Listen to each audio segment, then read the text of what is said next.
And we're live. All right, everybody. Welcome back to the Guns and Mental Health podcast by WTTA. Today, I am joined by two co-hosts, Kevin Barry. We've been seeing your face a lot. It's good to have you here. How you doing, Good to Kevin? be back. Good to be Yeah, back. Help you nice. run things. Don't leave you solo like I did earlier in the week. Oh yeah, it was horrible. Don't do that to me. I have a totally new appreciation for like running a live chat, which I totally didn't do. So yeah, we need you. We need you here. Uh, and then my guest co-host, WTTA board member, firearms historian, all around great person, Ashley Hibinsky. How you doing? I'm doing good. I didn't realize I was like promoted to guest host. I would have prepared more, but I'll take it. And my hair looks better than Jake's does right now since he couldn't be here. Yeah, if there's anybody that can be thrown into the role of guest host without knowing it, it's you. So Yeah, I didn't want you to say no, so I just figured I'd just put you in there. you just put me on the spot. And I should also kind of clarify the reason Jake's not here is because he's getting his hair cut. He We just is. have to put that out there. That's been a theme of the show lately. We just did a podcast with Maj Tory from Black Guns Matter, and he was in the salon uh, chair for the whole show. So That's it awesome. was very organic and it worked out. But I think Jake is just following in that vein. But I said do it from the chair, and he was like, absolutely not. But yeah. Well, we have a very awesome guest today. Uh, to talk about a topic that I think a lot of us don't even think about, but it's in front of our face now, like every single day. But I want to welcome to the show Megan Braganza. How you doing, Megan? I'm good. Thank you. Thank you for having me. Yeah. So Megan, you are basically a dog trainer. You specialize in service dogs. You have a Yep. company that you've run for a couple of years Mhm. that really focuses on this. We've been introduced to you through Ashley, who, Yes. when I first met Ashley, the show kicked off with us having a long discussion about dogs. Most people, especially in the firearms community, um, Mhm. love dogs, right? Dogs are a big part of our way of life, whether that's hunting, companionship. Now, with all the military, active duty military, and combat vets that gravitate towards the gun industry. Now, when you go to any kind of gun show, NRA show, whether it's a shot show, you see dogs walking around all the time, which I For absolutely better or love. for worse. For better or for worse, right? Seriously. Right, but I mean, it's part it's a way of life now, and I think let's just take it outside of gun culture, right? It doesn't even have to be part of gun culture. You see it now everywhere. You see it in restaurants. The service animal has become a way of life that's gotten very common, which I love because I'm a dog person. So, but why don't you tell us a little bit about your background and a little bit about your company? Yeah, absolutely. So, a little bit of background on me. I do have a psychology degree. I thought I wanted to help people, and I still do, but I definitely like dogs and dealing with dogs a little bit more. So, I deal with both. So realistically, I mean, as far as like everything goes with like training the dogs and stuff like that, a lot of times we do like we match with the person, we match the dog to them, and then we kind of go from there. A lot of times it's a process through and through. I mean, from the day that we pick the puppy to the very end. So, and it never really ends. My clients are always like needing more. We go do more things. So yeah, that's kind of how it works, and it's lots of fun. Yeah. So how do you stumble into that? I mean, how do you make that transition into okay, now I'm going to start a business, where I Yeah. focus on that? So I started as a regular dog trainer in Petco actually. Lots of fun, but I just kind of dabbled in kind of learning tasks and stuff like that to help people's disabilities while I was at Petco, which it's not something that we offered, but it's something that I kind of worked with. And so I started there and then I was in Flagstaff. Now I'm in Phoenix, and I actually saw one of my trainer's trucks, and I was like, oh my gosh, they do service, like full blown service dogs. So I decided to learn from them. So I learned a lot about kind of the ins and outs of dog training when it wasn't my own business. And so that was lots of fun because I kind of got to be just a fly on the wall and really understand how the whole process works. And then I started my own business because I realized that I do want to help people, but I don't want it to cost an arm and a leg to have a service dog. So that's definitely what I kind of specialize in. And I make sure that the program is suited to them. So I don't have like built up programs. I just kind of build it for that specific individual. So, yeah. Yeah, Ashley, when we first met, I remember we were joking around because I was talking about my dogs and this household, like this, my 4 American bullies, it's like a prison that the prisoners run, and I'm just a guard who gets in the way every once in a while. Like there's zero training going on here. Um, they do things to the house, and my wife just laughs. Right? She just thinks it's adorable, and I'm just like, yeah, they just ate the couch, like whatever. But um, when I met Ashley, it was funny because Ashley was looking at me sideways, like we were on the Zoom, and you're like, "Oh no, like you got to train, you got to." Ashley, when did Very you? judgmental. Yeah, when did you get into the whole like having a service dog? Like, Yeah. So I knew it was always an option for me, even just, as I was a teenager and a young adult, but, I was a little busy with undergrad and grad school. And so it just really wasn't something that I could, have with my lifestyle. And I moved to Wyoming. And for those who don't know me that are listening, I ran the Cody Firearms Museum for about 10 years. We rebuilt it there. So I was in Wyoming. And I moved to Phoenix in 2020. I was consulting full time in museums and history projects, and my husband's from Phoenix. So I moved to Phoenix, and we had lost our dog, our pet dog, back in 2019.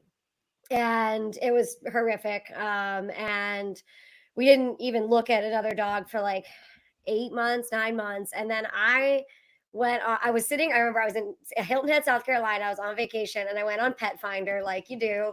And I was like, I'm just going to look. And I found this dog and I reached out to the lady. And I'm not even going to get into the story of actually acquiring Marley fully because that lady was crazy.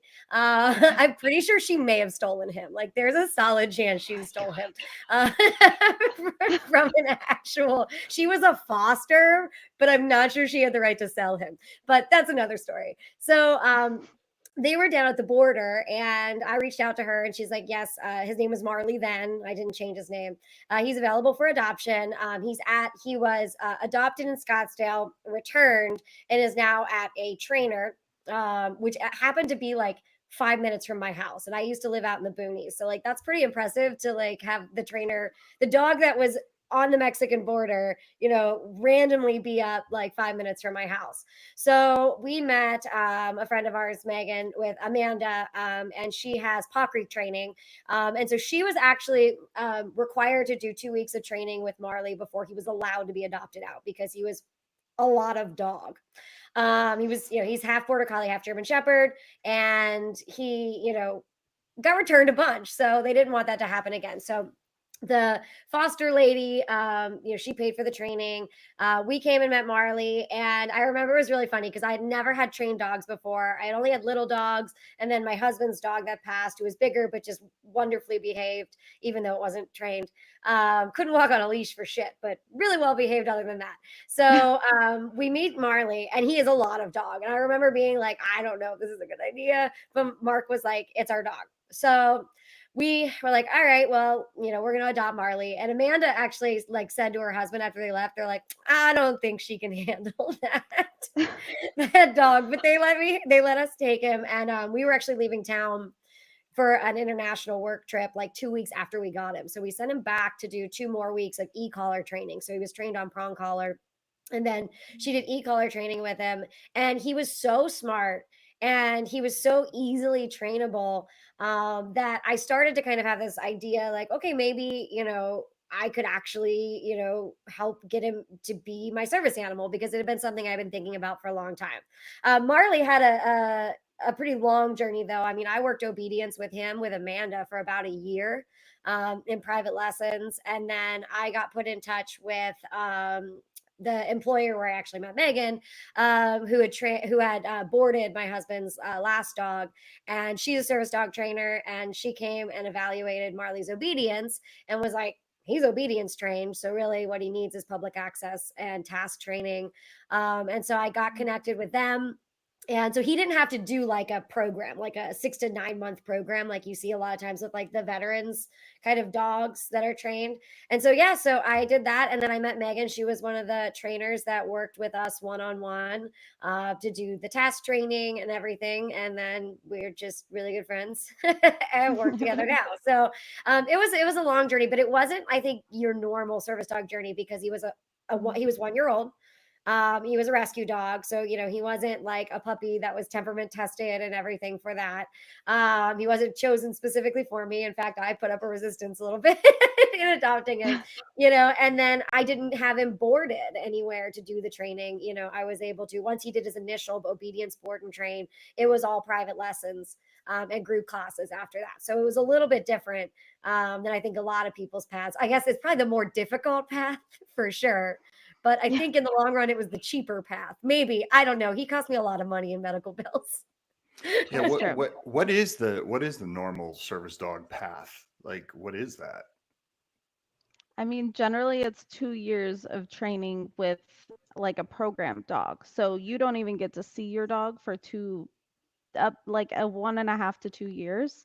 And it's usually, I mean, they start at about like 20,000. Now, if you're doing more tasks and stuff like that, they do go up in price. But that's generally how it works. It's 2 years, you don't get to see your dog, you don't even know their personality, and then they kind of throw you into the training, just depending on the program, and then you go from there. So it's definitely a different course than what Ashley and Marley had for sure. Hmm. That's 2 years. That's 2 years. wild. It's crazy. It is. It, It is. and I mean, is there ever instances where people are just like, no, I hate that dog? Well, I mean, I can't in my world, it doesn't exist. But Yes and no. I mean, it can be where they are like not, I mean, the dog doesn't want to task for the human, because that's also a thing. I mean, we have to also think about the dogs. Are they willing to work for us as a human? So definitely, I mean, things happen. And it's not pretty. It's not a cute thing that happens. So yeah, for sure. how much did your psychology degree come into play with this line of work? Oh, every day, every Yeah. day. So, I mean, it's not just with the humans, it's definitely with the dogs too, because ironically enough, they are very similar to us. They don't have as many issues as us, as in terms of like, I mean, mental health issues, but they definitely do have their own set of, like, you have to take in their olfactory system, all that fun stuff. So all of it comes into play, their neuro pathways, everything. So definitely it comes into play every day, which is nice. Yeah, I was going to say that does sound like it would be a benefit, just Yeah. over the, standard trainer. Not that the standard trainer can't have all the knowledge in the world, but when you're applying some Right. of the mental aspect of it, and kind of understanding the owner or getting a feel for that part, I'm sure that you do that just naturally, right? Absolutely. Oh, Yeah, absolutely. yeah, that's really interesting. What is the what are the best service dogs? Like, I've always thought about that because you see so many different types, right? And there's got to Yeah. be opinions on that. Yeah. I mean, in the service dog world, they always say that there's like four dogs that you should really look at. It's the poodle, the lab, the golden retriever, and then the fourth one changes all the time. So it can be a border collie one day and it'll be a German Oof. shepherd the next day. Yeah, exactly. I had both So of those in one.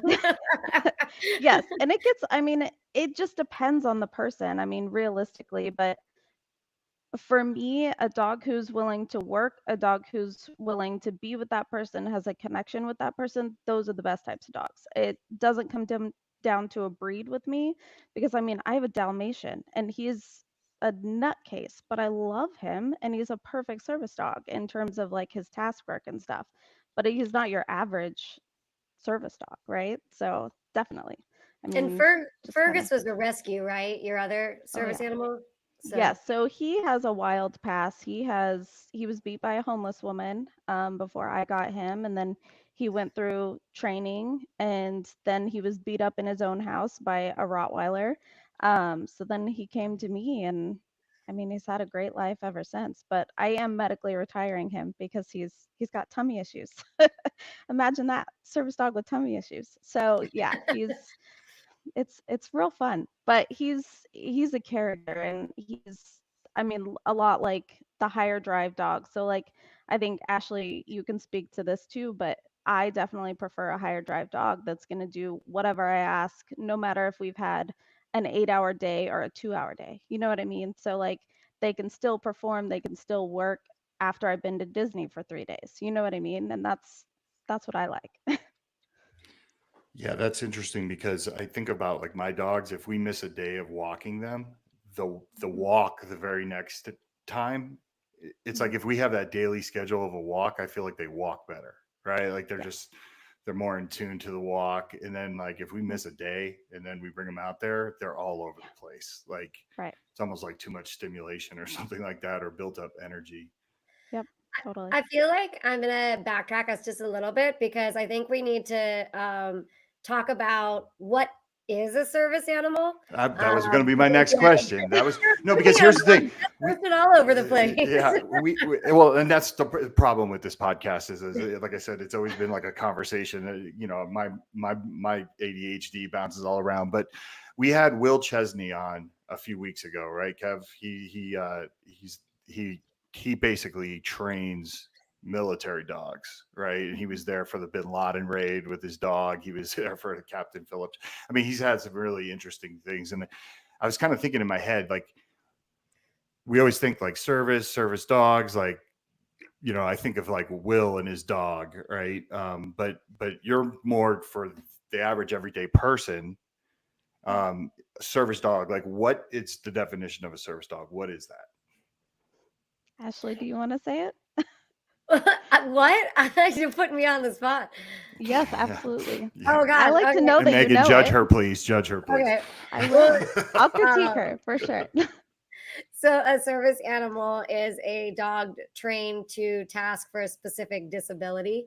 The biggest misconception that you see a lot is the difference between an emotional support animal and a service animal. An emotional support animal does not have training requirements. That is the type of animal where you can get a quote unquote doctor's note, but emotional support animals have no task training and they have no rights in terms of going into public access. So an emotional support animal can be used to get you housing. So if you have an emotional support animal, you're renting a house, your landlord can't discriminate against you if you have the doctor's note.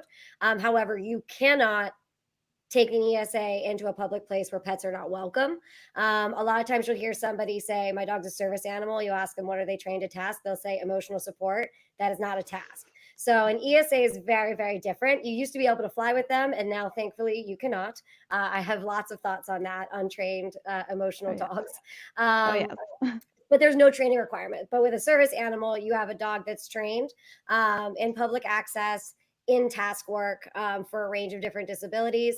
And then I'm going to keep on going with the other big part of a service animal is there is no certification for a service animal in the United States. So if someone tells you I have a registered or certified service animal, they are lying to you, and maybe not like maliciously, but ignorantly because they went online and paid for, paid a fee. I actually had someone DM me about this and was like, I'm getting my dog as a service animal. I was inspired by you. I went online, I paid to get the little ID and, all this stuff. And I messaged him and I was like, that's not a real thing, that has no legitimacy.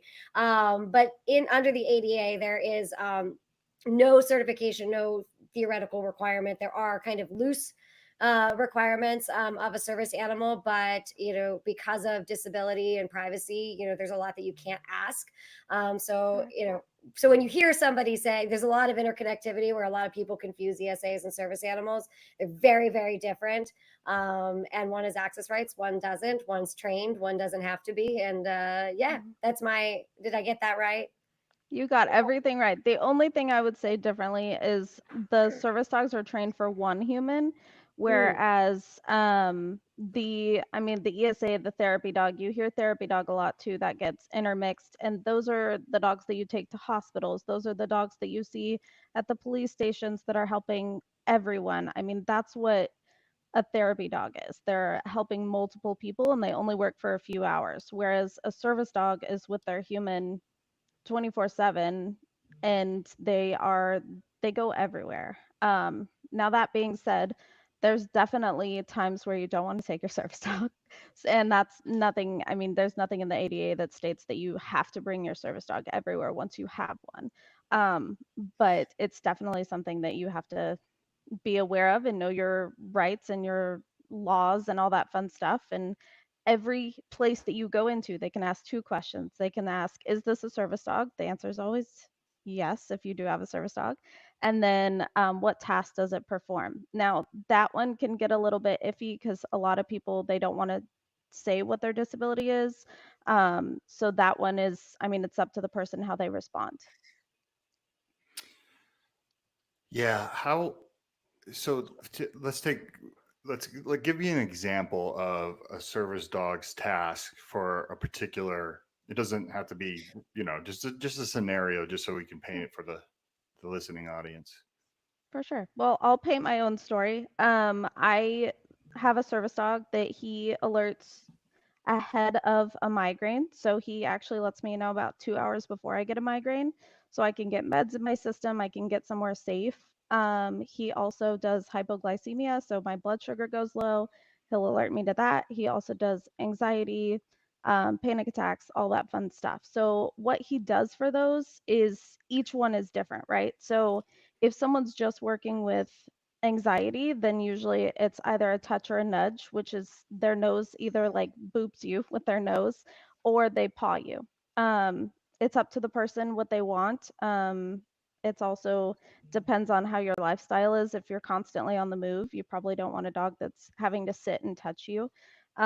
So those are the different, I mean, tasks. They can also do deep pressure, which is where they calm the parasympathetic nervous system down by putting pressure, generally on places where the blood is flowing the most. So your thighs, your feet, stuff like that. So the dog can sense when you're having high anxiety and let you know. Absolutely. So I actually scent train for that. And what that means is when a person is I have having my dental anxiety. gauze, Megan. Yes, she's doing everything right. I can What demonstrate it if you guys would like to see while she explains it. What Yeah, is it? no, What is that? What totally. did you just hold up in your hand? So Dental gauze. she also looks like a walrus. That's not part of it. So that is dental gauze, and what she does is she will put it in her cheeks where the saliva is going, and basically she's gonna sop up all of her saliva that has that cortisol that's higher rather than on an average day. I mean, not speaking for anybody else, but my anxiety is high all the time. But once it gets higher, that's when I get my samples. And so we actually train the dog to like the individual's scent. So when they take those scent samples, we're going to freeze them and then we'll train the dog like while they're eating. Generally, I start while they're eating and they're smelling that scent while they're getting that reward. We do that for a few days and then we transition to, okay, smell this. What do you feel? And they'll either recognize it or we'll teach them to do whatever task the human asked for. So it's all scent trained, but realistically, what they're looking for is that cortisol. That's amazing to me. So I guess the theory behind it is when the dog alerts you that your anxiety's rising, then you could do exercises to kind of bring it back down or take yourself out of the scenario that whatever it is that Yeah, are Yeah. dogs ever dicks, like with sense of humor? Do they ever go like, I'm just gonna tell her she has? I mean, Marley is a dick, but for different reasons. I mean, I feel like yes, they have been in the past, especially with some of my clients. I'm like, you're fine, you're okay. You're not, your dog is just trying to get out of here. So yes, there are times, especially when they're learning and they're kind of like, I think I smell it, but I don't really know. And so they'll alert you. And then a lot of times us as handlers, we have issues reacting to that. So like you had asked like what the person does, it depends on the individual. So, like me personally, I'll ignore my dog until he's like, "Hey, you really need to get down and figure your shit out." You know what I mean? So, like, I've actually trained my dog. He puts paws on my shoulders and he puts me down on the ground. Like, it's called a takedown, and it's generally used for people who don't listen to their dog. So, that's me. So yeah, I mean, he puts me down on the ground, he'll get on my lap and he'll cover, and he will not get up until I've calmed down. So it's not up to my discretion most of the time. He is the one that determines when I'm better. So yeah. Wow, yeah, that's amazing. It's funny. So my wife's had a English staffy, and his name is Bex, Mhm. and like they had as a brother and sister team, and it was crazy. He was like super protective over. And when I met her, she brought him into our relationship, and I think he thought he was married to her, and I was just the other guy. But I remember watching this clip with DMX. Remember the rapper DMX? Yep. Yeah, and DMX was on Drink Champs, and he made a statement. He goes, "I like dogs better than I like people." And I remember Nori, who's the host, was like, "Can you explain that?" And he said, "Yeah, like a dog doesn't know how to lie to you. Like a dog doesn't know Mhm. how to be fake." Right. And I thought that was like the most beautiful thing that someone's like that. It really put it in perspective to me. And then I thought about Bex, and I was like, this fucking guy lies all the time. Like I remember one time coming home at 10 o'clock, 11 o'clock. My wife is already asleep. I'd been out of the bar, something with some friends. And I opened up the refrigerator and I shut it. And Bex was right there, like for food. But it was like a horror movie, like, oh, it's like, right. And I never would give him food. Like I was just like wrong guy. Like, yes, go to your mom. Like and I remember like he ran up the stairs and I sat there and I ate, and then I just kind of like followed up like maybe 45 seconds later, and I got upstairs and he was already in bed next to my wife on my pillow in the deepest sleep I've ever seen in my life. Like he was literally and I Oh was my like, get up. And I was like, get up. And my wife wakes up and I said, he's lying. I said, he just, there's no way he's asleep. I said, he Oh was my just God. downstairs. So, it was the first time I saw like a dog could manipulate, or you Oh know what I yeah. mean? Because there's no way he's asleep. So, I feel like just like anything, that human error, there could be dog error in what they're sensing. Or have you ever had that moment where you're just kind of like, I'm not as bad as you think I am? Like, I mean, yeah, always. Dogs are so weird. I mean, they're like little humans if you really think about it. And that's really creepy once you actually put that into perspective because they have their own little personalities and each one is very different. I mean, but yes, they can manipulate us. It's kind of my favorite thing that they do.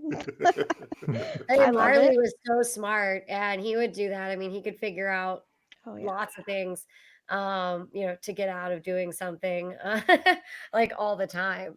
But Yes. the one thing that I think is interesting, concept wise, when I was working with everybody to get Marley trained up, I can't remember what you guys call it, but when you have a dog that's massively obedience trained, how they Mhm. how they know when it's acceptable to break Yep. their placement in order to Mhm. task. I don't remember what you guys call it, but it was It's really called interesting to me. being obediently disobedient, meaning that they are going to do whatever they have to, even though you told them to do something else. So yeah. And a lot of times, like, I mean, what that looks like is you'll be out in public, your dog is in a down under a restaurant or something, a table at the restaurant or whatever, and you go to leave and your dog follows you. Normally, our dog doesn't do that. Like, they'll stay down. Usually our dogs sleep under the tables. That's what they do. That's their downtime. But if they're like, hey, something's wrong with you, they'll follow you, they won't listen to you. You're like, what is wrong with you? And then eventually they'll let you know, like, hey, you're not okay. And I'm trying to tell you. So definitely, it's something that they hit on constantly. And a lot of people get frustrated with it. And I'm like, you can't get frustrated. They're trying to tell you. But again, I'm the one that they have to take down. So I'm not one to talk. So, and G Webs is in the chat, and he just to recap, he asked about the specific breeds, right? And Mhm. you said it was golden retriever. Yep, golden, lab, poodle, and then the fourth one changes all the time. I don't actually know what it is right now, but yeah, Why does it that changes. change? It doesn't. No idea. No idea. I People feel like are people real are like, partial to. Oh, sorry. go ahead. They just like Oh, change it all the time. The doodles are super popular right now, but I prefer the poodles. So there's I'm a that. doodle bigot. When Marley and I, so like Marley, for those of you who've not seen Marley, who I should probably point out, and we'll probably talk about this later, did pass away in March. Had to take a moment. Marley would do these group classes, and he's this 65-pound, fluffy, like perfect blend of a German Shepherd Border Collie. Like people thought he was like an Aussie a lot of the time. And I would have these photos and videos of him lined up with like 20 service animals in training. And it would be Marley and 19 doodles. Like it Yep. was crazy. I mean, how popular they've become. And it was just always really funny because I'm like, he was never here for the doodle energy. Like that was like too much for him. So like he was not a fan. And it was just always crack me up to go to all of these classes and be like, there is nothing else. Like it's just doodles. And it was like Marley's worst nightmare. So like I have to admit I'm kind of a doodle bigot because of Marley. Well, since you brought it up, because I didn't know if you wanted to bring it up or not, and I didn't know there was like a devastating moment. I remember reaching out to you because every time I see that, and Kevin recently lost a family dog. I know I've lost a few. I know when Bex died, the dog that I was telling you the story about, like my wife, here we are, cut to like 4 years later, and she's still not right. Like she talks about Bex all the time, and we've had other dogs. You know what I mean? Thanks for encouraging me that it's going to get better. I'm sorry to tell you this. No, you're still going to be a train wreck. I guess how do you? What are some of the coping mechanisms? And I mean, I still see you post about him. Sorry, Megan's cat just like. I'm sorry. She's the most annoying cat in the world. Train She's that not cat, trained. Megan. Come on. I know. That was awesome. Yeah. So how do I cope? I will say not well. One of the things, just kind of real quick, Marley was 6. He was not sick until he was. And so he passed over, he was fine on a Monday. He passed on a Friday. So that I think is a little bit different. I think than if you like have an animal that's in old age, a service animal that's in old age, because at that point a lot of people have multiple service animals. Like Megan mentioned, she's got a Dalmatian that she's training up because she's medically retiring. Fergus, her other dog. Huxley is your Dalmatian's name. It took me a second. Yes. So there's a lot of times people have, a dog in training so that, you do have, it's not a replacement. That's a horrible word, but you have something kind of as a backup. And when you're watching, it's super hard when a dog's older, but like I had no warning. I had absolutely no warning. And that was really hard because, sure, my dog's for psychiatric reasons. I didn't have a service dog before him. He can't always go on my trips because I do stuff at the LAPD. I was at the ATF right before he died. You can insert all the dog jokes you want there. So he was not at the ATF, but he's not always, able to be there. So, big deal, right? You lived your life like this before. It should be fine now. But the change from having like an animal that's almost always with you to nothing is like unlike anything I've ever felt before. I mean, it's really hard. And I think one of the things that I realized, sorry, okay, one of the things that I realized was how much more he did for me than I thought he did. Yes. I used to call him the best worst service dog in the world because he was great, but then he didn't have the like tender heart that like, some Goldens have and some dogs have. He didn't have that. Like I told Mark after he passed, I said, I think now that I look back, Marley was just giving me some tough love. He was like, listen, bitch, you need to calm down. You're fine. So I'm not going to, like when a dog's upset, you're not supposed to pet them because that just reinforces that being upset's okay. Like sometimes I felt like Marley was doing that to me. So I mean, having him there, having him not there was just so different. And the one thing that I got real dark, you said I'm still posting about it. My cat just jumped up in the background. The cats are apparently they're taking over. The cats are coming. So when Marley passed, I went real dark, like real dark, because I've had a really bad couple of years, which we'll talk about in a separate podcast, going on with some stuff I got involved in my profession. And so I was really excited because we were moving to New Hampshire, and I was like, this is a time to start over. And then he was gone. And so I went really dark. I posted on my story because I wanted it to disappear, on social media, but I wanted to let people know that he had passed because like I have a fan page and everybody knew Marley, and people ask about Marley. But I posted a video of him a day or so ago. It's been 6 weeks. I could not bring myself to make that post. But I remember just sobbing. I call it scream crying. I would have gotten Megan some really good dental gauze samples had I thought to put them in my mouth during that time. But I remember saying, I was crying and my husband was looking at me and I was like, I just don't think I want to move forward, which I know sounds really dramatic, but it's not, especially when your dog is there to keep you alive for PTSD and the depression side of my bipolar. And so I said that, I didn't necessarily like mean it in like a planning sort of way, but, he said to me, he goes, Ashley, that dog saved your life so many times. Don't ruin it and make it for nothing, because it's hard without him. Yeah. And honestly, that changed everything. I was like, you're right. I got to pull it together. But the one thing that was really hard is there just aren't resources out there for how to deal with that. And talking to Megan and, all the trainers that work with Megan that we're friends with, you guys haven't dealt with that yet. We have a trainer that does labs. We like it's my business, Megan. I have a friend that does stuff with Megan that has diabetes, trained labs, and I thought for sure because she had several that they've been through it, and she was like, no, I haven't been through it yet. Yeah. And so like I was like, well, then how do we deal with this? Like, what do you do? And I still don't quite know what to do. I did find another dog, but he's not coming home for 2 months. He's doing obedience training, and then I'll work, with all the public access and task stuff once he gets home. And I think that'll help. But I'm also really grateful he's not here right now because I still need time to process and grieve. But it's nice to know that I'm not starting from complete scratch when he comes home in June, because that's what you feel like. I mean, Megan said 2 to 3 years, on training for a dog. Well, I put that into Marley, obviously trainers got me there, but like I put that into Marley because he wasn't in a boarded facility. And so you do kind of feel exhausted, right? Like you're like, oh my God, like I don't have an option right now. And I'm going to be years, before I have one, which I don't think I'll be years. No. But it just feels that way. And so for me, I kind of just wish that there were resources to help. One of Marley's old trainers did send me some stuff on it.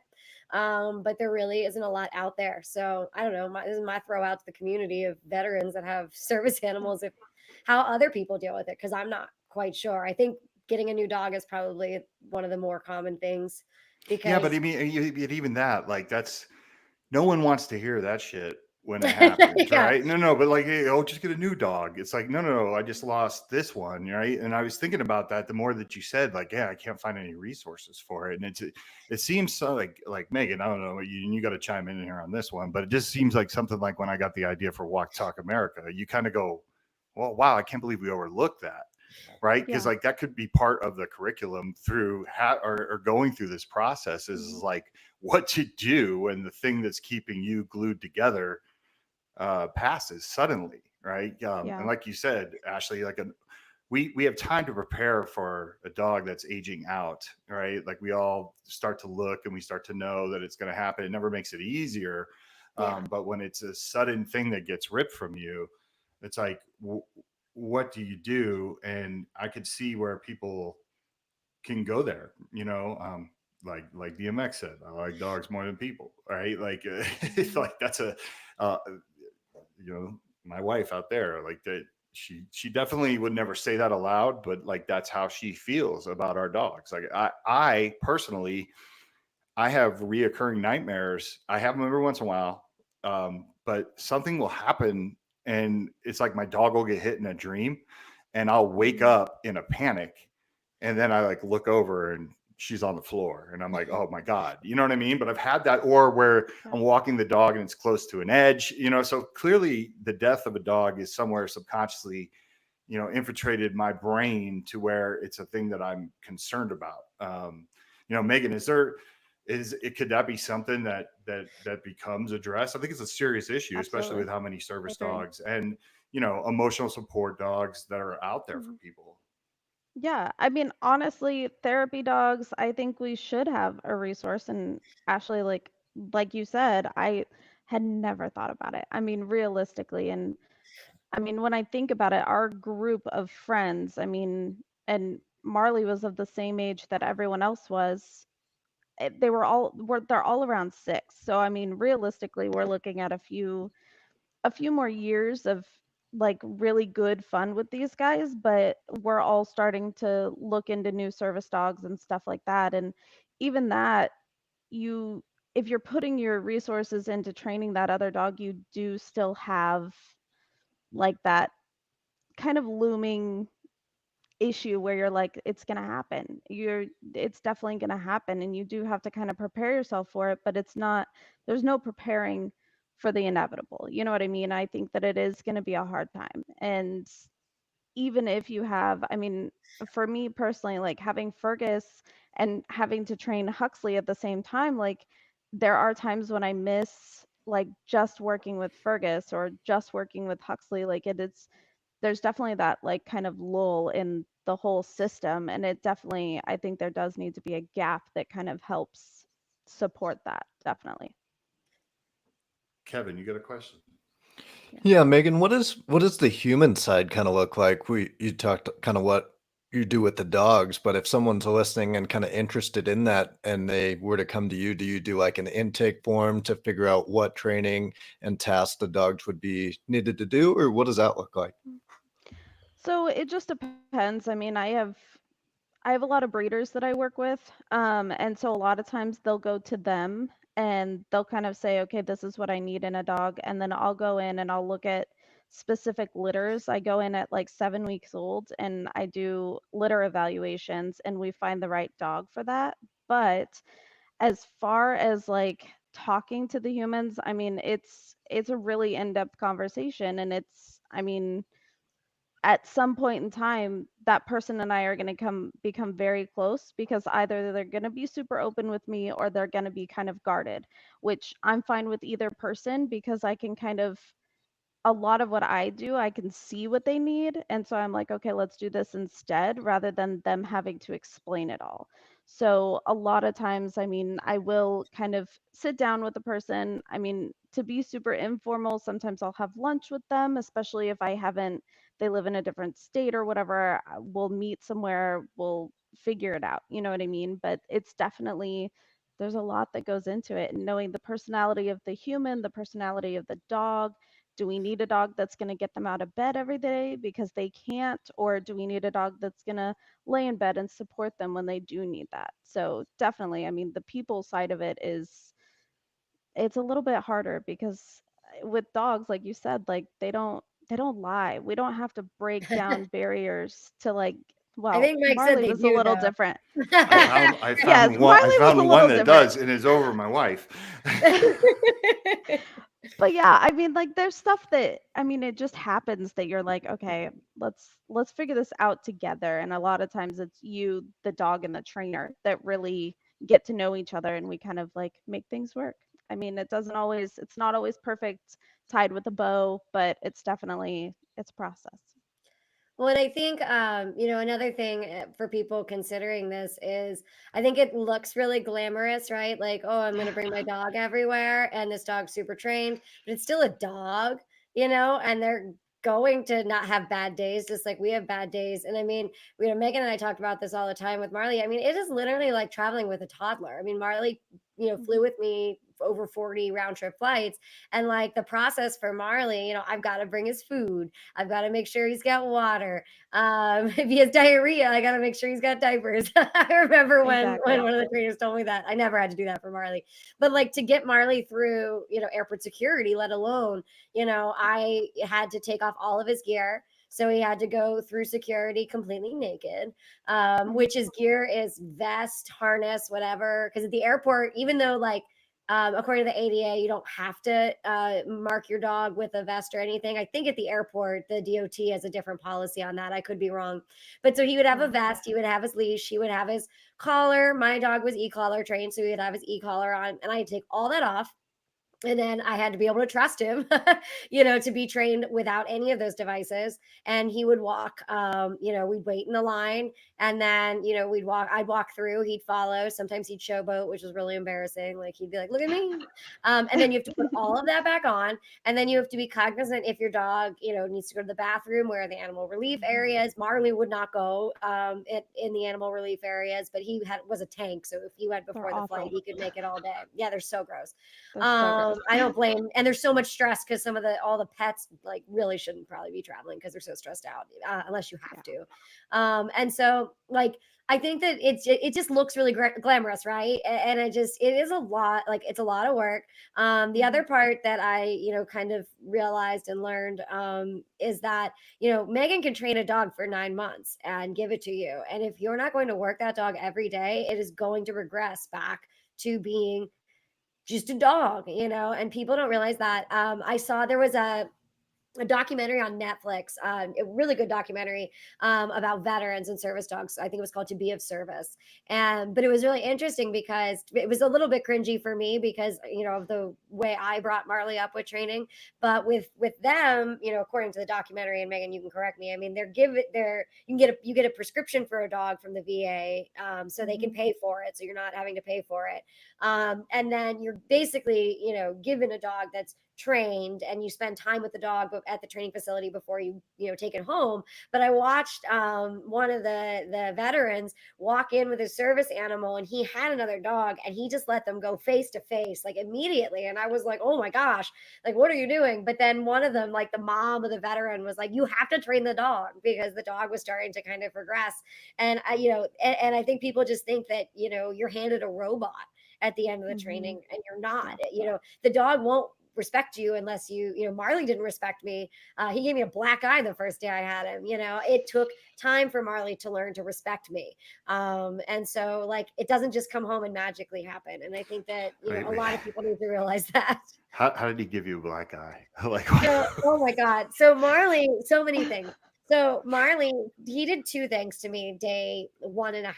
So I picked him up from the trainer. Nobody told me, because she'd never put him in a car, that Marley chased cars in cars. And you had 60 pounds of fluff, not just like, oh, I'm going to run to the other side and like look out the window, would fling his body against the window. I mean, it would shake the car. That was a lot of work for us to break that. But I don't know. I'm like by myself. I've never had a trained dog before in my life. Mark's out of town. And I'm driving home, and luckily it's back roads, but this car passes, and he throws his whole body weight into my driver's seat.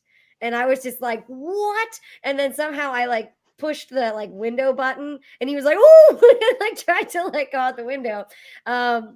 And that was fine. He didn't break my nose or give me a black eye then. But then the next day, I was sitting on our swing set in the backyard, and he got so excited, and he ran up to me, and he jumped up while I was swinging, and his mouth was open, and he didn't bite, but he just hit me in the face with his open mouth. So I was really lucky that nothing else happened. But he was high energy. I didn't know how to control him. It took Amanda multiple, like so many private lessons to get me to be able to have him respect me, and all trainers, and Megan knows this, have different techniques for dealing with dogs, and there's different ways to deal with different dogs. And Marley was kind of a brute force dog. Like he needed to be physically put in his place, and not in an abusive way, but like, so she taught me like, okay, so he's not going to walk in heel with you, then let him go in front of you. Let him go as far in front of you as you can let him, and then basically just like flip him on his ass, back. Which I would not recommend for a lot of dogs, and Megan's probably cringing, but for Marley, like that was it. Snapped. It was. And Marley Marley needed was a that. really perfect heel. Like he healed and walked next to me better than I think I'm gonna brag, but better than I think most of the dogs in the program that we It's were true. with. I never had to worry about him in that respect. So they don't necessarily respect you. And I used to tell that to vets and everything. I'd be like, give him commands. He will listen. If he doesn't respect you, it's going to be a train wreck. And they never listened to me. But that's how I got a black eye. Megan, so have you ever had the instance where you bring a dog through the training and it's not picking it up, and what do you do? You just say like, hey, this dog, I can't work with this dog. This dog will never be a service dog. Yeah. I mean, it happens. It's what we call in the dog training world, it's called washing your service dog. And it has happened. It's a hard conversation because you have to look at this owner and say, listen, I know you've fallen in love with this dog. We've done so much. The dog is already doing your scent or whatever, but maybe they have something in a public space that's just not right, whether it be they can't settle down in public or they bark at everyone. Like there may be something that just deems them not right for the job. But there's also, I mean, I said earlier that dogs don't really have mental issues like us, but anxiety is definitely a thing in dogs. And if your dog is not happy working in public, it's never going to work. It just isn't. I mean, the dogs that you see that are right on their owner, like Marley was, I mean, he was born to work. He was born to be by Ashley's side and just, I mean, he was doing his job. He loved it. He loved working. And so that's what we want to see. But if we don't see it, then yeah, it's that tough conversation of, is this really right? Whether it be the person and the dog or just the dog, you do have to have that tough talk. So, Yeah, it's interesting because I think about like the dogs I've had in the past, and I remember my dog Henny. I have an American Bully. She's awesome, but my friend would bring her over, and he would drop her off at my house, and I always was like, Henny's been abused. You can tell. And my friend was like, no, man, she's never been abused, because he hadn't had her that long. I'm like, something's up, like I could tell the dog had issues with humans. And I wanted the dog gone. It was my wife who was just like, we're going to watch Henny. I'm like, no, no, no, no. I don't want to watch that dog again because like she would see you and she would run at you and like scare you. And then yep. if you got her to calm down, you left the room and you came back in, 2 seconds later, it was right back to square one, right? And just little things I would notice about it, like when she would run to the door, and then when people would knock at the door, she'd be barking. And if I went to the door, then she would like pee herself and back up. So whoever had her must have been beating her, or so. You know what I mean? Like it's like she was reacting to something.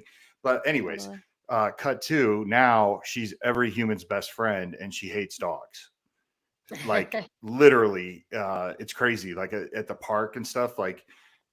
If we don't watch her, she'll run, like if someone's too close, she'll run right up on them and love on them. And it's just like, she's come such a long way when it comes to humans, but she's transferred it now, like whatever it is, to other dogs. So when she sees another dog, not only does it's not a bark, it's a scream. And it's almost the most embarrassing thing. Like everybody in a 25-mile radius is like, did a human just die? But I think Nope, like, just my dog. yeah, it's just, I think like, yeah, I can see there being sort of mental issues, or Yes. maybe a particular, if a dog doesn't like males or a dog doesn't like a female or something, is they've had a bad experience, or kids, right? Like, Exactly. I think all those things come into play. Absolutely. Yeah. And it's, I mean, when you first take them out in public and every handler has this moment where you're like terrified. And that's something that Ashley brought up. Like, service dogs aren't for everyone. In fact, a lot of people with anxiety, initially, the dogs make it worse. And because you're in public, you're in a new space with your dog, and you're sitting there going through all the things that could go wrong, right? Is your dog going to pee in public? Is your dog going to poop in public? Is your dog going to bark at somebody? Is your dog going to freak out at a sound? Like, I mean, everything and every adventure, no matter if you've been to the same target a million times, you still have something that could happen, whether it be somebody like a baby is crying and they've never heard a baby before. I mean, that's just, you do have to have a dog that's pretty solid in terms of they don't really care about a whole lot, but you also want to make sure that you're calming yourself down before you go out in public with your dog. So it can be hard. I mean, having a service dog is not, it's not easy by any means, but then you realize, like Ashley, I mean, everything was going the way that it should, whether you knew it or not. So, Yeah, I remember, Marley's other trainer had me suck on peppermints when we yep, do training, and it works so well yes. So to they can't, calm it myself. hides the cortisol. It hides the Okay, so I was about cortisol to for the ask, dog. what does that Yep. mean? Like, Yep. So, So so if I brush basically, my teeth, Megan, and I need to, and I'm having a panic attack, my yeah, dental don't do god will that. spare me. Okay, good. Don't I was do gonna that. ask you questions about stinky breath in general when it Just comes never to. brush your teeth. It'll be so great for everyone else. No, just kidding. Realistically, you just need to, I mean, make sure that your mouth is clean of everything else. The only thing we can't have on it is blood. Like my gums have blood because I was like, all of it was in my mouth, and so you can't use those. We don't want them scenting to blood. So, yeah, I mean, as far as like, what did you say? I can't even remember. What I was was talking about the peppermint and Yes, figuring the ways peppermint. to So, calm yourself in public to help with the yes. training to make the dog And it better if you masks, haven't it already. doesn't even calm you. What it does is it masks the scent for the dog. So Well, realistically, psychosomatically, it calmed me, Megan. well, good. That's good. That's called placebo. But yeah, for sure. Yeah, it works. It works really well, especially if you're nervous, they can't smell it as much. They can feel it down that leash. They can feel everything, but they don't smell it as much. So it's nice. so you brought up something that's kind of interesting. You're like a baby crying, or like I think Mhm. of like maybe a horn honking. Yep. Is there a certain protocol where you're like, we have to make sure the dogs are used to this. These are the priorities. Everything else, the dog may be dealing with it in real time, Yeah. but like, is there certain things? Because I think like when I'm at SHOT Show or NRA show and I look at all the people that have service dogs, I'm like, some of these dogs I'm sure are around gunshots, right? Yep. Just by the Mhm. nature of being at the range or something, So like, are there certain things, or is that part of the tailored plan? Like, Yes, I mean, it just depends how the dog comes into your life. So a lot of times we don't have them as baby puppies, but generally what I'll do if they're little baby puppies, while they're in their crate, they're relaxed, I put on, it's actually a Spotify playlist, and it's wow, what? Desensitization sounds. And it's got everything from cats meowing, which by the way, that one really freaked me out because I got in my car and I turned that on and I was like, there's a cat in my car for sure. There wasn't a cat in my car. But yeah, so it'll do cat sounds, babies crying, street sounds, like it sounds like you're in New York, sirens, all that fun stuff. So I definitely recommend, like, even if you get an older dog, when they're calm and they're relaxed, that's when you start playing that stuff. Fireworks is a huge one. And anybody who deals, whether they like hunting or they like, I mean, they just want guns around them, I always tell people get them used to the gun smell because that is a huge one. Because the smell is something that we don't think about, but it's definitely very strong for them. So if you fired a gun, like I always tell people, just leave it out for a little bit. Don't clean it right away. Like just leave it out, let them smell it, and then do your thing. But yeah, so I mean, stuff like that, it's something that we get them used to, but it doesn't always guarantee that it's going to be perfect, even yeah, in public. so on that note, because I'm just curious for myself, like, uh, I'll give you guys an example. My wife and I were going out to a party one night, and I put on YouTube, and I Mhm. saw something that said "sounds that calm dogs" or something. It was like a 4-hour Yeah. YouTube, and I put that on, and my wife came into the room, and she was like, "This is awful. Turn it off. They hate that. If you're gonna have any TV on, like they like to watch Power. Mhm. There's a show called Power." And I literally like looked at my wife and said, "That is the most ridiculous thing I've ever heard in my life." And she's like, "No, it calms them." Now, I don't believe that calms them. I believe my wife loves that show Power. And Because I was like, the YouTube, it says calming for dogs, right? But is there, do you believe in that? Is that a real thing? Like those YouTube channels that say, put this music on and it's good for dogs? Is that a thing? Yes, I mean, realistically, classical noise is really good. I can't remember if it's brown noise or there's one of the noises that it does help if other dogs are barking, like in shelters, they'll just play it in the shelters and it helps kind of just calm everyone down in the shelters, especially if there's a lot of barking going on. So it can, but in some ways, I hate to say this, but your wife is a little bit right because if they're used to hearing like a show on all the time, like mine is Grey's Anatomy, I don't want to talk about it. If I play that, like my cat will fall asleep. You know what I mean? So like it's definitely something that they like to listen to. She'll be So happy to hear that. She'll be happy to hear that listening to 50 Cent and Ghost and all that. Uh, ear protection, right? At loud events. yes. Ashley brought that up in the chat. Like, Yep. that's how do we feel about dogs? Earlier when I said dogs at the gun show, right? You guys kind of are like, like, are we for that? Are we against it? Where do we stand on that? Ashley knows more than me. I'll put in my trainer census later. Yeah, so for me, and I actually never brought Marley down to the show floor because I didn't feel like I could trust other people. I have no problem with it. I don't have a problem with dogs at the trade show. I have a problem with people passing off their dog as a service animal to be able to take them onto the trade show because that causes dogs to have issues. Now, I will say at like SHOT Show, another reason why I wouldn't bring Marley down is because there are all of those canine dogs and military dogs that a lot of people bring down to like demonstrate, like I was standing somewhere and some guy, and maybe I'm not being super, maybe I am being critical a little bit, like threw something. So the dog came right over to me, but then he like did something and like came back and like he was trying to like, show how like trained his dog was. So you get that at, like SHOT shows or industry shows a little bit more. But I mean, I'm going to be honest. I'm not going to say who it is, but I flew on a plane coming back from NRA in the same row. I didn't have Marley at the time. In the same row with a very, very famous Instagram dog from the gun industry. And I know for a fact it's not a service dog. And he was passing it off as a service. Now, it was trained, to be fair. And that gets into a murky area where I'm kind of leaning towards like, if your dog's trained, I really don't care ultimately. But he was passing it off as a service animal so that it could ride with him. And I knew that the dog wasn't a service animal. So I appreciated that the dog was trained, but I knew that. And one of the things in that respect is that nowadays, like before, there's no certification for service animals.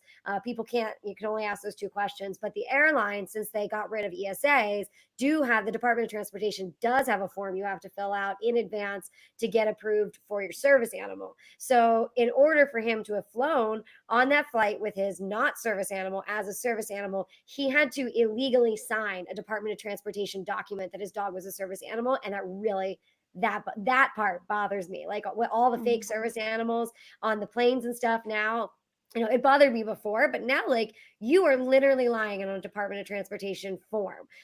So like that's pretty ballsy. Like with Marley, I would fill the form out and I would think like I was a fraud. Like I'm a fraud. But like I don't know how people can just be like, oh, I'm just gonna lie on this federal form. And people take my do it all dog the with me. time with the 4473. Come on. We're not going there, Mike. But yeah, with the trade shows. Hey, look, it's mostly the weed question or the narcotics question, but 100%. But yeah, the trade shows are fine. I just tend to see there's always a lot of diversity in the skill set of the handler. Like we talked about, if you're not working the dog. So the handlers don't always have as good of control over the dog as other people. So it's fine, but your dog's also not an accessory. And if you're passing your accessorized dog off as a service animal at the trade shows, it kind of irks me, which is probably not going to make me popular because everybody loves those dogs at the trade shows. But they can interfere with a service animal doing its work.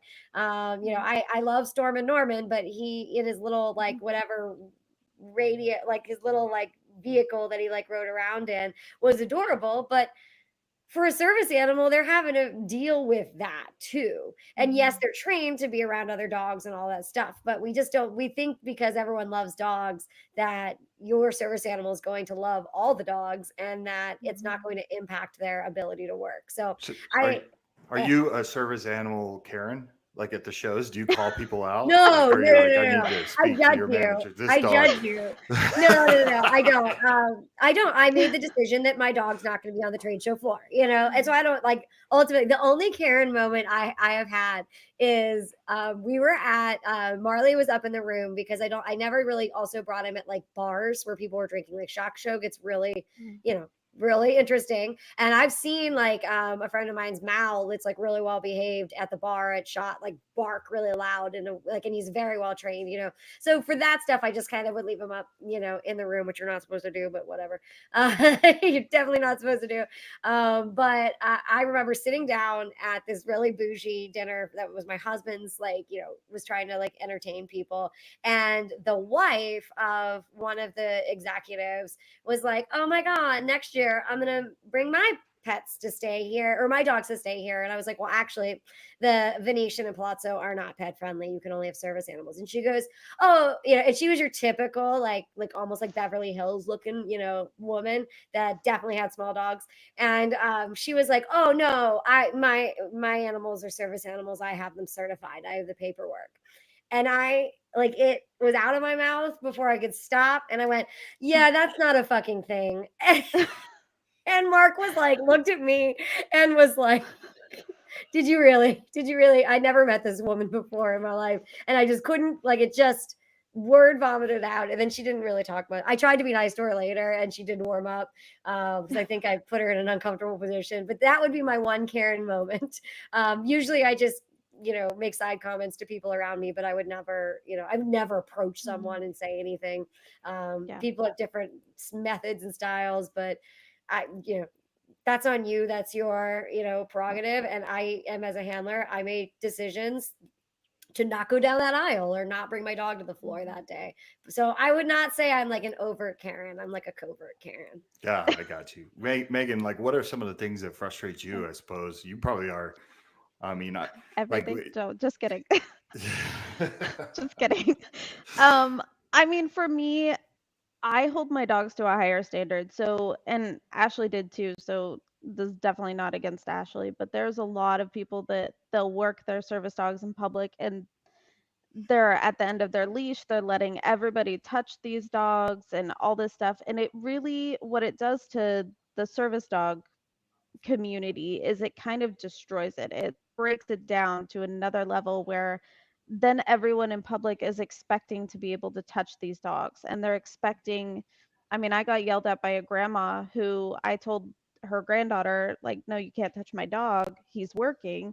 And she came and got in my face and was like, it's really not fair that you say that to a little kid. And I was like, well, it's really not fair that your child isn't trained to not touch dogs in public. So, I mean, there's that. And then I walked away because there are times when people will just hit that nerve and you're like, okay, I'm just going to handle it the way I'm going to handle it. And then I'm going to walk away. But so there are people like that they feel entitled. They feel that, yes, you should always let your dog get pet. I mean, I get a lot because I'm very able-bodied looking.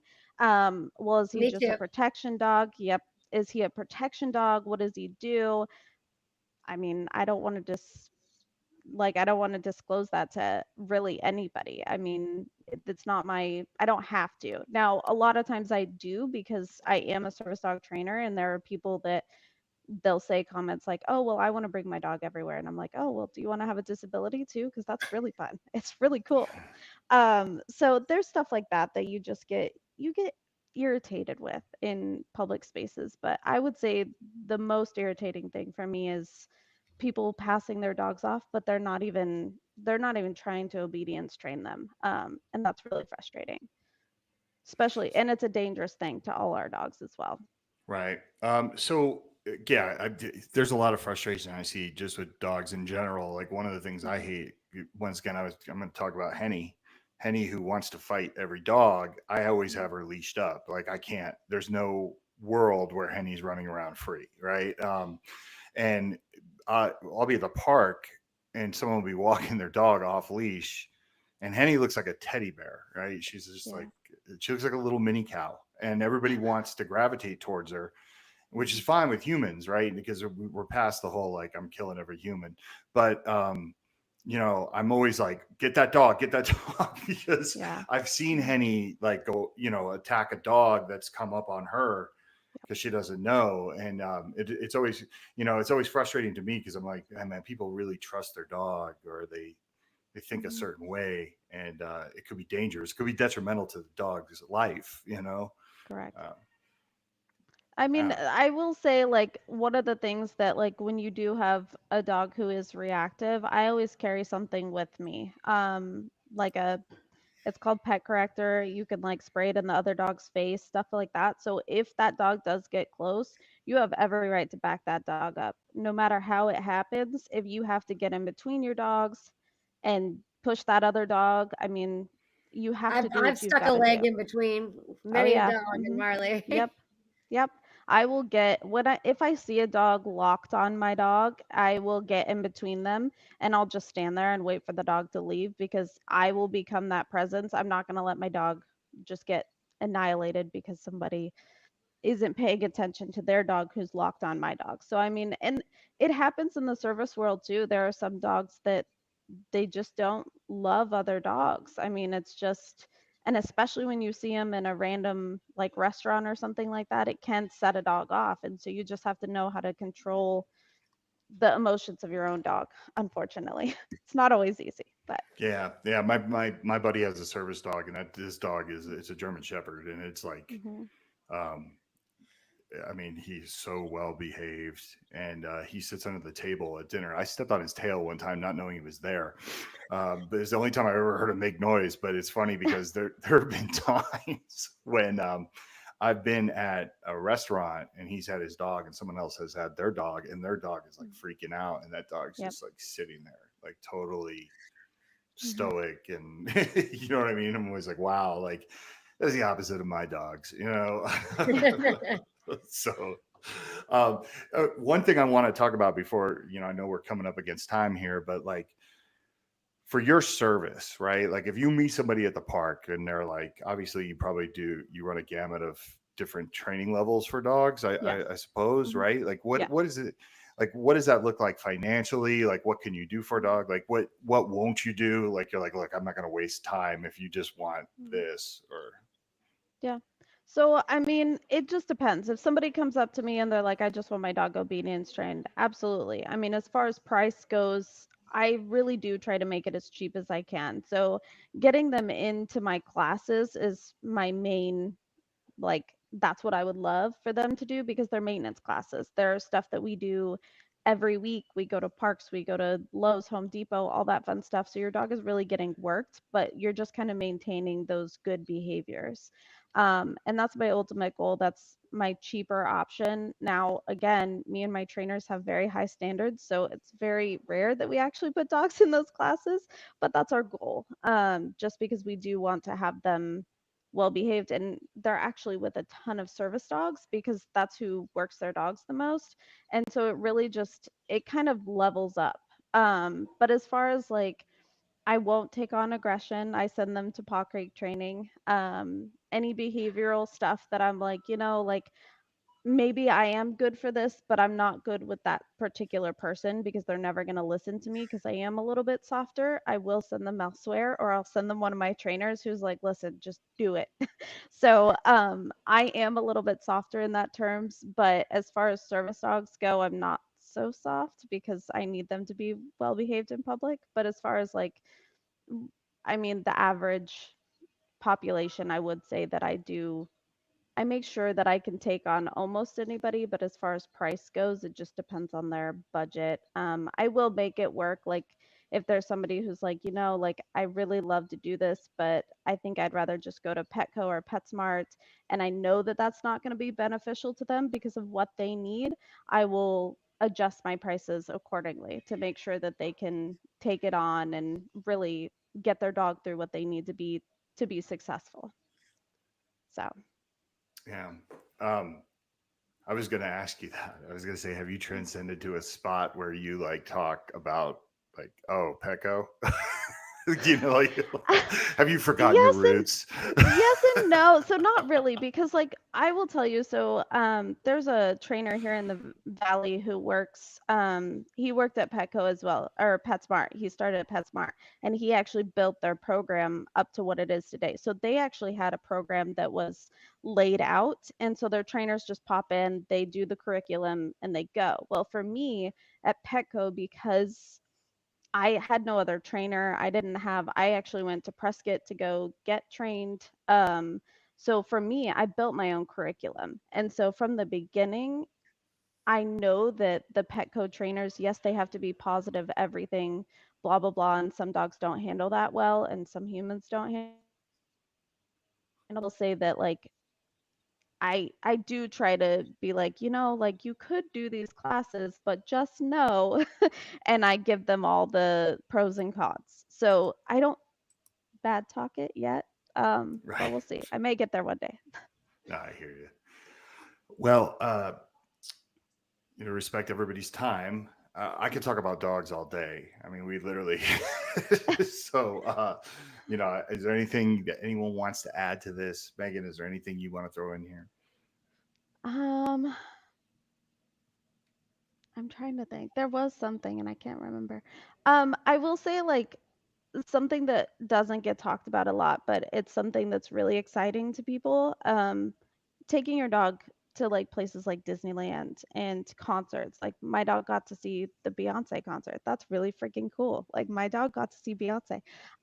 So anyway, that's a whole thing. So I will say that like stuff like that, it really baffles people that dogs can do that, but it's something that like we really work for. So I know that like seeing a dog at a restaurant, that's a little bit different, but seeing them at a concert or at Disneyland and they're riding rides and they're, I mean, created while you're getting on a huge roller coaster, stuff like that is very different to people. And like I do want to say that it doesn't, we don't just go like, oh, they're trained and then we put them in Disneyland. Like there's definitely a huge process. And it's a very long process, and you have to really trust you and your dog to be able to do stuff like that. So I do want to say, like, for the sake of everyone, yes, it's really cool having a service dog. No, it's not cool having a disability, no matter what it is, but it does take a lot of work. It's not just, you don't just slap a collar on these dogs and go out in public. It's a lot of work. So, yeah. Marley loved Pirates of the Caribbean. That was his favorite. Fergus hated it. As soon as the drop hit, I was ecstatic, and he was like freaking out. He was like, "No thanks, not I again." was so worried about the drop because that's like the one thing I couldn't like practice, like I wasn't gonna Yeah, drop him out of like something. But yeah, Marley didn't care, he didn't even sit up. But they love the yeah. rides because they're cold and dark. Yes, yes. And but they don't understand gravity, so that does kind of hurt them, but it's fun. And I think Fergus got over it. We went on it a second time and he was over it, but until he got over it, it was a little bit scary for everyone. He was just kind of like, what is happening? And I've been in a car accident with my service dog, so that didn't help. He was kind of traumatized from that. So Yeah, I can only imagine. Yeah. yeah. Ashley, you're going to be on the show tomorrow. We got you Yeah. coming right back, so I don't even feel like this is going to be a goodbye. But I was going to say, like, why don't we just, Megan, like, how do people get a hold of you? Yeah. What's the name of your company, everything? Yep. So my company is Canine Collaborations. You can look it up on Instagram, Facebook, anything like that. You can also go to my website. It's caninecollaborations.com. If you want a number or anything like that, it's all going to be on there. You can also email us at info@caninecollaborations.com, and we'll get help. I know that this could be anywhere in the States. So definitely don't hesitate to reach out if you do want information, because I can definitely send you in the right direction. If it's not me, it's somebody else for sure. Yeah, that's awesome. I really, really think it's cool you have that psychology angle too, Yes. for what you do. I like that. That would definitely make me gravitate towards you if I was going into this space. So I would highly recommend that. Um, Another show in the books. We want to thank our sponsors, I want to thank everyone from Arms Corps to Ruger to Lipsy's to Davidson's, everyone that makes this possible. Ashley, I want to thank you for your continued support at WTTA. Like I said, board member, but most importantly, all around good person. You've been with me for a long time. You give a lot of credibility to the organization, and it's been fun to watch it grow. And to the listeners, thank you for tuning in again. I hope you took something from the show.